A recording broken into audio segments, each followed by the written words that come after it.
Do you have to have all your ducks in a row to open up a barbershop? Not necessarily. I mean, of course, you want to start off with a plan and you want to know where you're headed, how many chairs you want to have, these things. Of course, you want to have a plan in place, but you don't necessarily have to be the picture perfect candidate. What I mean by that is, when I opened my first shop in 2005, I didn't have a bank account. My credit was around 450, and there were numerous other things. But I knew I wanted to own a shop. I wanted a 10-chair shop. I knew I wasn't going to start off that big. I started off with 3 chairs. So I found a building, and at the time, he wanted $950 a month. So I already spoke to the previous person who was renting it, and they were only paying $785.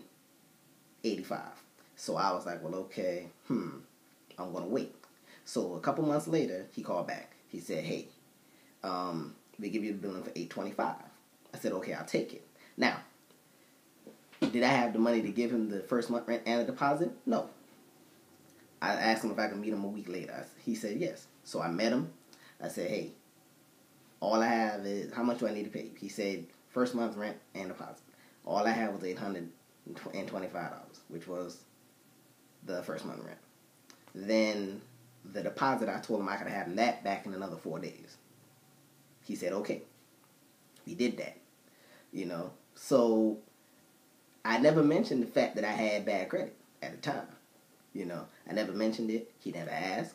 So that's one of the rules in business. You don't have to really disclose every piece of information, because sometimes you'll talk yourself out of a good situation by revealing too much up front. You know what I'm saying? You kind of slow walk the process. You only give them what they're asking for and what's necessary. But don't just go volunteering a whole bunch of stuff. So, anyway, on to that. So, I get the key, but guess what? Because of my credit, there's a $500 deposit to turn the lights on. So, did I have $500? No. So, this is where it comes down to passion, because at that time, I knew I didn't have the money because I had a mortgage. I was still paying booth rent at the shop I was working at, children, etc., car payments, private school. So anyway, what I did was I actually pulled my car onto the sidewalk in front of my shop. The little walkway right in front of my window. I turned the headlights on, and we worked on my shop by headlights. And what we did is we took battery-operated drills, battery-operated tools, charged them up, did our work at night. When I left the other shop, we went working on it. And so, I did that. I signed that lease around March 5th, and I opened up July 5th.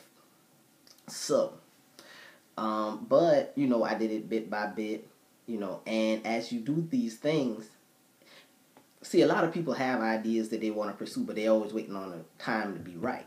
The time may not necessarily be right as far as the appearance goes, but as long as you start walking toward your goal, you start pursuing your goal, the things will fall in place. Things will fall in place. Basically, all things are possible to them that believe. So, as you start pursuing and start looking for people and start posting that you need barbers and things of that nature, people will start appearing. Other barbers may be unhappy in another shop. Somebody moves into town. All the things will start falling in place. Contractors will start popping in. A customer will do this. Someone will offer that. And everything will work out. But that's just a little tidbit. That's just something I'm telling you to let you know. You don't necessarily have to have all the money up front to do it. You don't necessarily have to have all the staff in place to do it. Now, according to the rules of business, you have to have financial backing. You have to have all these things and cash reserves and all that. That's nice. And it's a great idea if you can afford to do that. But that's not the ideal world. We don't live in the ideal world. We live in the real world. So it would be good to have those things. And that's something you might be able to have later on. Or if you've been financially savvy your whole, career, you may be able to start off there. But if you're not, if you weren't the most responsible person that, previously, there's still hope. And that's pretty much the whole point of this post. So I'm hoping that this is, let's go into some more stuff. So start off with 3 chairs, and within 6 months, it became a 6-chair shop.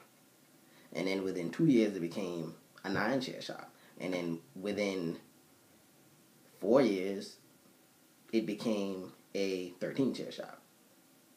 So, had I not taken that first step, the 13-chair shop probably wouldn't even exist today. I'd still be a booth runner. So I'm hoping that was a blessing to all of you. And my name is Robert Bligent. You can find me on Facebook. You can find me on Twitter at Rob the Barber. And subscribe to my YouTube channel. I'll be dropping bits of information every chance I get. All right. Goodbye. God bless.